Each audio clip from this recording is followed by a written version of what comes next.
Hi there, good to have you back. In case you're new here, my name is Steven and I help athletes become mentally strong and successful. In today's video, I would like to share with you 5 crucial routines you should do during a competition or a match.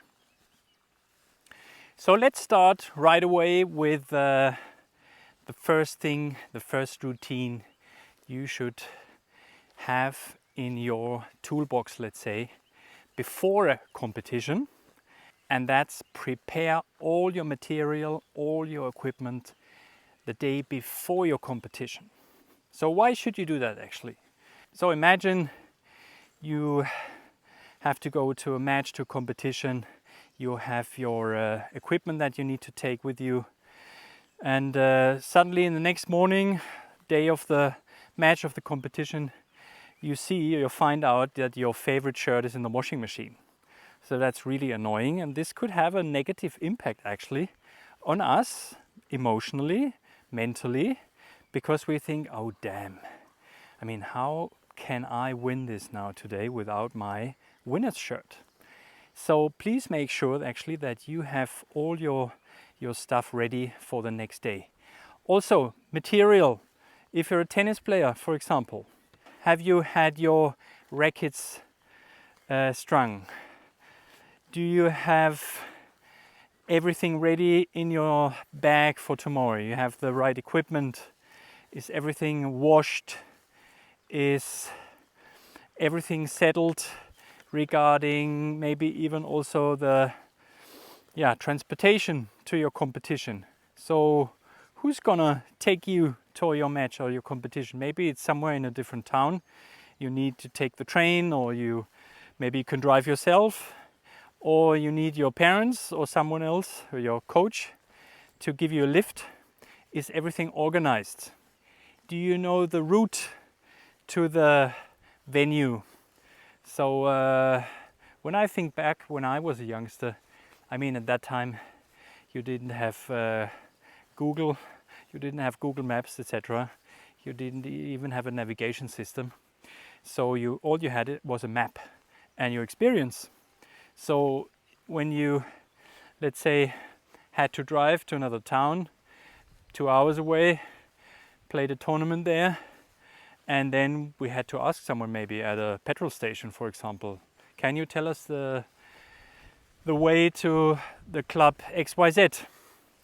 So by the way, this still works even today, even though there's Google and AI and everything else. But I can only recommend do this on time, ideally the day before. Then you won't have any hassle, no stress. You know exactly how long it's going to take you to get there, and also you can add some extra time just in case something would go wrong. So that's something really important. So take care of your material, your equipment and preparation regarding the route the day before the competition. Then let's move on to the second routine. That's very important. That's go to bed on time. So what does that mean? So make sure that you get enough sleep. That's super important. I mean that you feel in good shape and ready the next morning when you wake up. Try to avoid eating, let's say, heavy stuff or just shortly before going to bed. So what could that be? That could be avoid chocolate, avoid caffeine, so no coffee, stuff like that, no alcohol. Avoid sugar in general, so also no fruits, and avoid milk.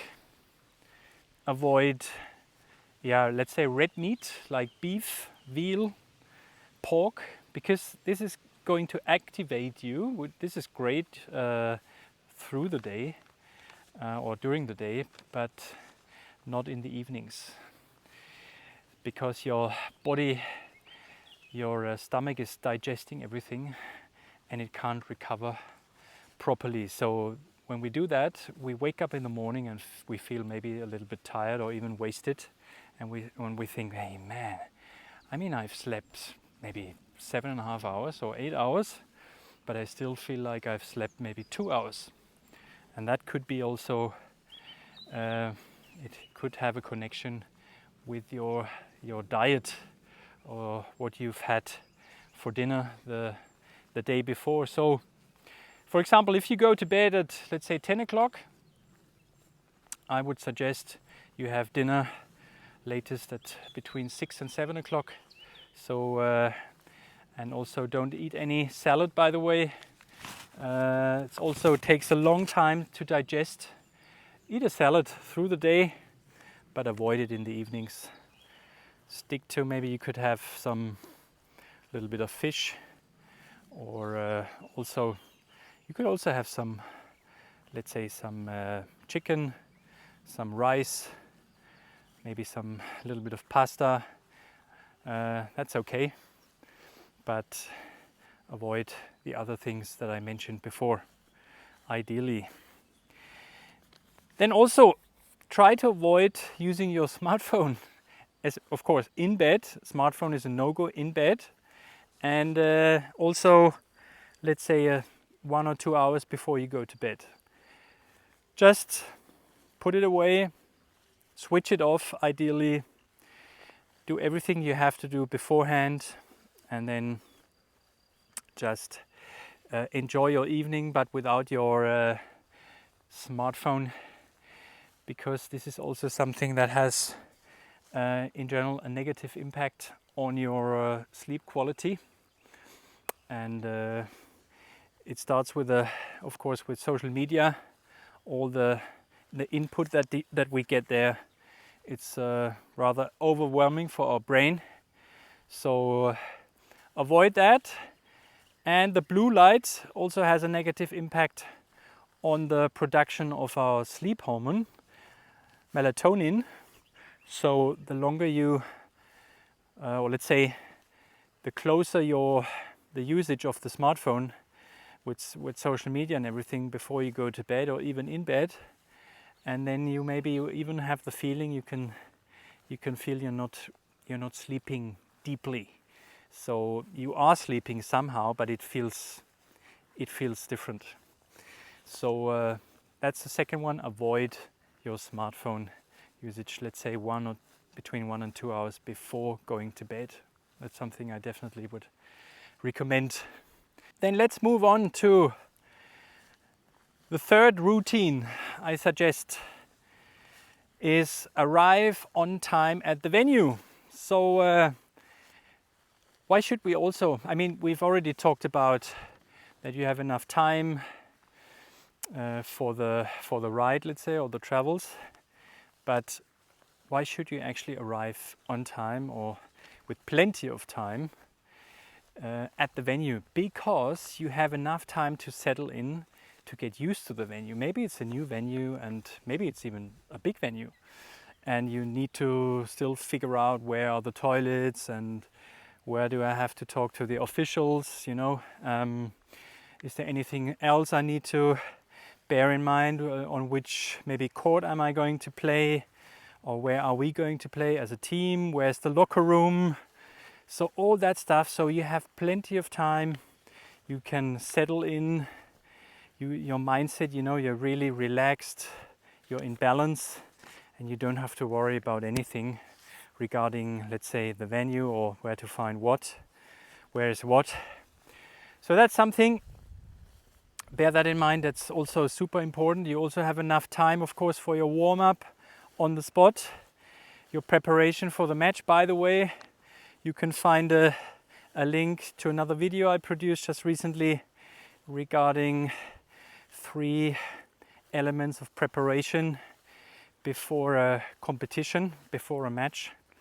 So check it out and let me know what you think of it. Happy to answer your questions if you have any, and try it out, what I mentioned there. So arrive on time with plenty of time at the venue, and you should be on the safe side. Then let's move on to the fourth routine. So let's move on to the fourth routine I would recommend. That's, I just mentioned it already, it's do a proper warm-up and preparation. This is super crucial and important. So when you have enough time at the venue, you arrived on time, you have maybe another hour, hour and a half, you've found out where everything is at the venue, what you need, and now you can focus on your warm-up and your preparation with your coach, or maybe you do it on your own, or you have to find someone else. So take your time for that. If you do a proper warm-up, I assume it'll take you anyway between 30 and 60 minutes. So that includes the physical elements, that includes the mental, emotional elements, and of course the strategic part as well. So your match plan, etc. So when you have enough time for that, you should be in top shape and ready for a peak performance. And that's actually what I would recommend you do in the future if you haven't done anyway up to now. So let's move on to the fifth routine I would recommend, and that's do your mental routines during the competition, during the match, all the time. No excuses from minute 1 till the end. This will help you to really get into the flow, especially when you work with breathing techniques. For example, when you have a little break maybe in between, for example in football you have always a few seconds when the whistle goes from the umpire, or in tennis or in golf. So there are so many sports where you always have these little breaks in between, a few seconds, maybe even a few minutes. And it's super important that we use these effectively, because this is the time actually when you play someone on a similar level as you are. This is where you decide actually if you win or if you lose. Why is that? Because these are the moments actually where you have more than enough time to think, where you feel, so you have emotions, where you can get like disrupted maybe by maybe something that's happening outside, or your opponent. Maybe it's the audience, maybe it's something else just next to the venue, something noisy. I remember a tennis tournament that I played, and it was in South Africa, and we played in Johannesburg, and next door was a huge stadium, and they were playing music because Tina Turner was coming for a concert, and they were just doing the rehearsal there, and it was incredibly noisy. So it was so important that I stick to my mental routines so that I don't lose focus and concentration. And that's something I highly recommend that you do something similar or the same. One very easy exercise what you can do, use these little breaks in between and breathe through your nose, not your mouth. Breathe in and out through the nose. With that, you make sure that you get enough oxygen in your body also. Is that you breathe through your nose, in and out, in your belly. So one very easy and simple exercise you can add to your mental routines is the belly breathing. So breathe into your belly through your nose, only through your nose, not through your mouth ideally.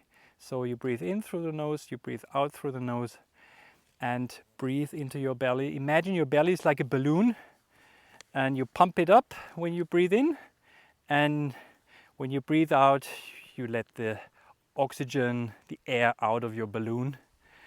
And that's going to help you to regulate yourself physically, so you can recover faster from maybe an exhausting rally you just had a few seconds ago.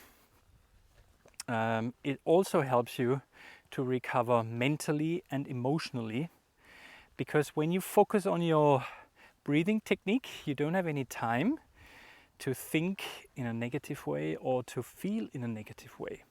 So you avoid, let's say, being or getting disrupted by your inner voice or something in the outside world, like what I mentioned before, the Tina Turner concert next door. So that's something I would really suggest to you. Try it out. I would be very happy if you try it out. I'd be very happy if you just share your experience with me and the other viewers in the comment box below. If you have any questions or would like to get to know a bit more about me and my approach as a mental coach and how I possibly maybe could support you as well, feel free to book a call with me, a free call. You can do this also. You find the link below through the Tidycal link, and I'd be very happy to meet you, and then maybe let's see what we can do together also in the future to improve your mental strength. If you like the content, I'd be very grateful if you hit the like button and share the content also with other people who could benefit from it. Feel free to subscribe to my channel also. Would be fantastic to have you here again at some point. I will be publishing hopefully helpful content for you in the future. And good luck now and all the best with your mental routines in the future. See you soon. Bye.